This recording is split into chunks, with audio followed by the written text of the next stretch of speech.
The game just changed for Bitcoin with the SEC's accelerated approval of ETF options. This is huge news, and I'm going to break down why this potentially opens up the $1 quadrillion derivatives market for Bitcoin. All your models are destroyed, completely devastated. Bitcoin goes to the moon. Buckle up, things are about to get wild.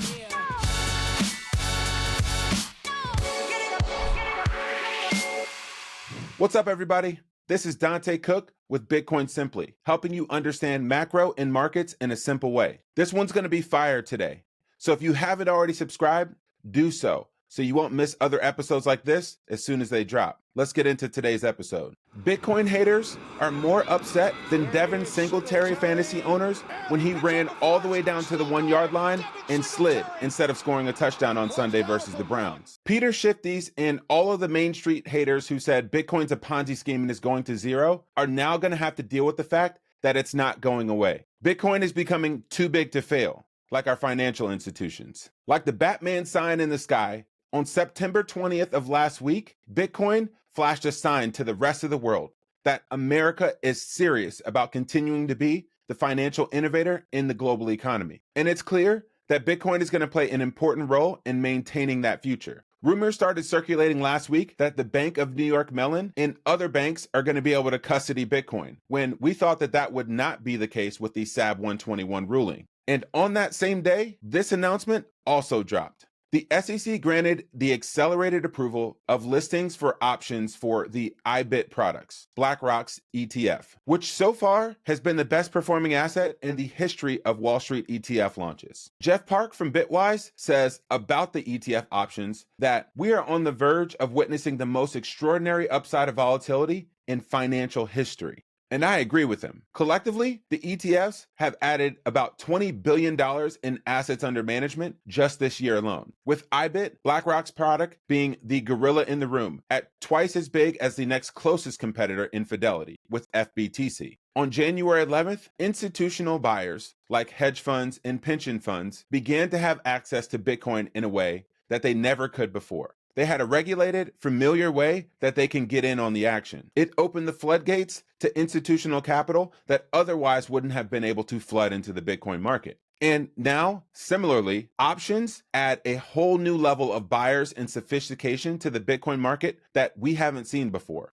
Institutions and other players now can have the upside of Bitcoin while limiting the downside and the risk and volatility of having it in their portfolio. They're going to do this through two main mechanisms: call options and put options. Regardless of what my Bitcoin friends will say, this is an obvious benefit to institutions who wouldn't get into Bitcoin had there not been these derivative or option type products to get into it. This presents even more upside to long-term Bitcoin hodlers over the long term. In the short term, sure, there may be more increased volatility, but the addition to TradFi on top of Bitcoin doesn't change the underlying fundamentals, code base, or rules that are programmed into Bitcoin. In fact, I think it gives us more opportunities and creates more dislocations and distortions in the price that allow people who understand what Bitcoin truly is to acquire more over time. If FTX taught us anything, it's that gamblers will find anything in any way to speculate in the markets. The FTX collapse created one of the best buying opportunities in the history of Bitcoin when it fell from over $67,000 to below $17,000 a coin.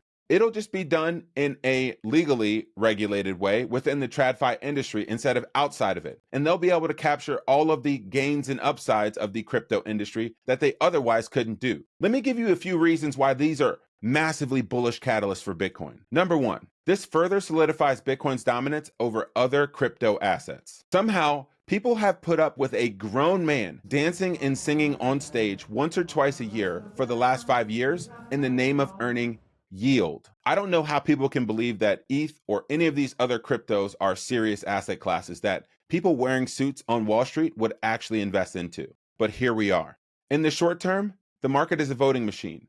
Over the long term, it's a weighing machine. And Ethereum has been on Ozempic relative to Bitcoin, getting lighter and lighter every single day. ETH is now at 0.038 to Bitcoin, and it's continuing to fall. Womp womp. And now, with the IBIT options and more options soon to be announced, people don't have to do all sorts of crazy things to get a return on their money. Submarine swaps, tokenized swaps, staking, and all of these different DeFi protocols just to earn an extra yield. Now, they can do something that's pretty straightforward and pretty simple, a covered call. It's been around for a long time. Let's break it down. You sell out of the money call options. This means selling the right for someone else to purchase your Bitcoin at a higher price in the future.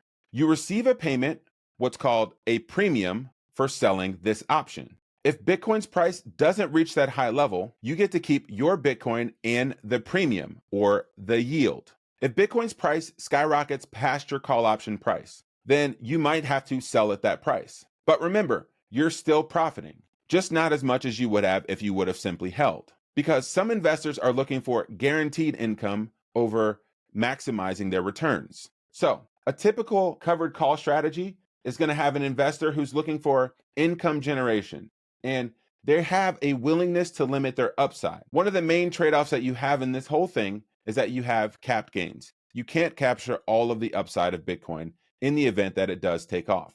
But the primary benefit, if you can look at the bottom right here on this image, is that you don't have to degen gamble, bet on crypto yield bets from Raoul Pal or any other crypto shiller out there, or watch Vitalik on stage anymore. Thank goodness. But that's just one way Bitcoin is going to have a massive flood of new investors because of these options on IBIT's product. Here's the second way, the put strategy. So what you can do in this strategy is sell out of the money put options on IBIT. You can collect the premium on that as income. If IBIT's price stays above the strike price, then you keep the full premium. If IBIT's price goes below the strike price, then you have to be prepared to buy shares at a lower price. But this is fine, especially if you believe in the long-term potential of Bitcoin's price. We just get to buy the dip at a lower price. Some of the benefits are you have limited downside risk. You get to sell the Bitcoin at a predetermined level. You still get to maintain upside potential if and when the price does rip to the moon.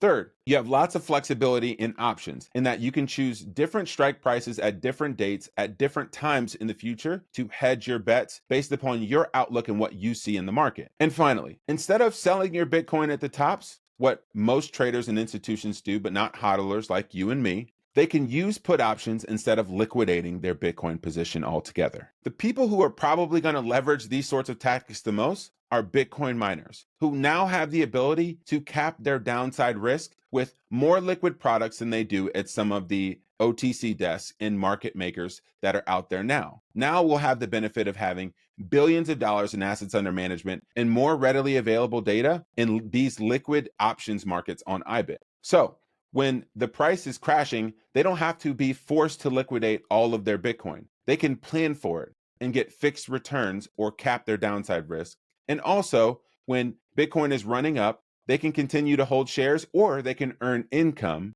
instead of letting the price run naked like it has in the past. All right, my second point of why I think these options are going to send Bitcoin's price to the moon. I highlighted Jeff Park earlier in the episode because I actually wanted to dive deep down this rabbit hole because of his viral tweet that I saw. Someone's got to teach this guy about threads, but the picture was fire nonetheless. He highlights some of the same things that I talked about above with call and put options, but he talked about several other things of why this is going to lead to extreme upside for Bitcoin's price. Let me break it down to you in simple terms. He talks about the volatility smile. Typically with stocks, it costs more to protect your downside than it does to ride the upside with options. But Bitcoin, because it's equally volatile up and down, it's relatively the same cost for the plays up or down in the market. This comes into play when he talks about Vanna. Vanna is the measure of how option prices change. And so you might be able to just think Vanna White on the Price is Right in the 80s, but that's neither here nor there. For most assets or stocks, when the price goes up, the rate of change in the options goes down.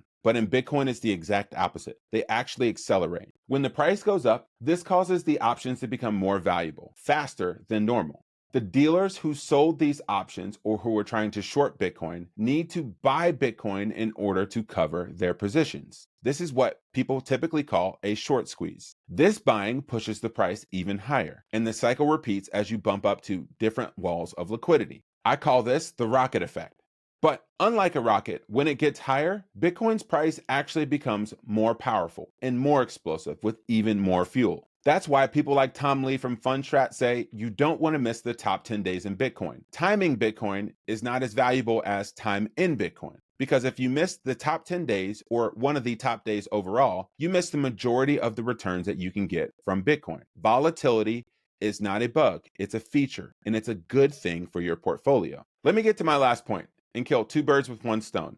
There's been a lot of talk out there about how the price of Bitcoin is going to be manipulated, just like it has been for gold. But I also want to look at the historical precedence of gold and what that meant to gold's price with the advent of options. June 3rd, 2008, the SEC and the CFTC approved gold options on GLD. This was massively important for the country and financial markets because the SEC and the CFTC approved a memorandum that they would work together with these sort of opaque products that look like securities but are also commodities in order to build new financial products for our market and to maintain America's dominance as the financial innovator in the world. Here's what you have to see in this press release back in June 3rd, 2008 that I think is incredibly important for us. CFTC Chairman Walter Lucan said this: "The actions announced today represent a major victory for the cause of financial innovation and will help promote competition among America's financial markets." You have to remember, they knew something was going on in the markets, and they knew that this sort of GLD product